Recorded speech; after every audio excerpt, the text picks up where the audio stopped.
হযরত আব্দুল্লাহ ইবনে মাসউদ রাদিয়াল্লাহু তাআলা থেকে বর্ণিত, তিনি বলেন, আমি আল্লাহর পয়গম্বর মুহাম্মদ রাসূলুল্লাহ সাল্লাল্লাহু আলাইহি ওয়াসাল্লামকে জিজ্ঞেস করলাম, আল্লাহ তাআলার নিকট কোন আমলটি সবচেয়ে বেশি উত্তম? তিনি বললেন, সঠিক সময়ে নামাজ আদায় করা। বুখারী শরীফের 527 নম্বর হাদিস। আল্লাহর হাবিব মুহাম্মদ রাসূলুল্লাহ সাল্লাল্লাহু আলাইহি ওয়াসাল্লাম আরেক হাদিসের মধ্যে বলেন, হযরত আলী ইবনু আবু তালেব রাদিয়াল্লাহু তাআলা থেকে বর্ণিত, তিনি বলেছেন, আল্লাহর হাবিব মুহাম্মদ রাসূলুল্লাহ সাল্লাল্লাহু আলাইহি ওয়াসাল্লাম তাকে বলেছেন, ইয়া আলী সালাতুন লা তুআখিরহা, হে আলী, তিনটি বিষয়ে বিলম্ব করবে না। আসসালাতু ইযা আনাত, ওয়াল জানাজাতু ইযা হাদারাত, ওয়াল আইম্মু ইযা ওয়াজাদতা লাহা কুফওয়ান।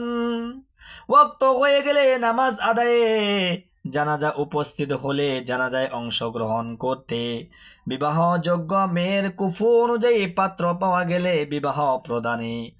হাদিসটা আসছে তিরমিজি শরীফের 171 নম্বর হাদিস। আল্লাহর পয়গম্বর মুহাম্মদ রাসূলুল্লাহ সাল্লাল্লাহু আলাইহি ওয়াসাল্লাম আরেক হাদিসের মধ্যে বলেন, হযরত আয়েশা রাদিয়াল্লাহু তাআলা আনহা থেকে বর্ণিত, তিনি বলেন, আল্লাহর পয়গম্বর মুহাম্মদ রাসূলুল্লাহ সাল্লাল্লাহু আলাইহি ওয়াসাল্লাম মৃত্যু পর্যন্ত কোনো নামাজ 2 দিন শেষ ওয়াক্তে আদায় করেননি। তিরমিজি শরীফের 174 নম্বর হাদিস।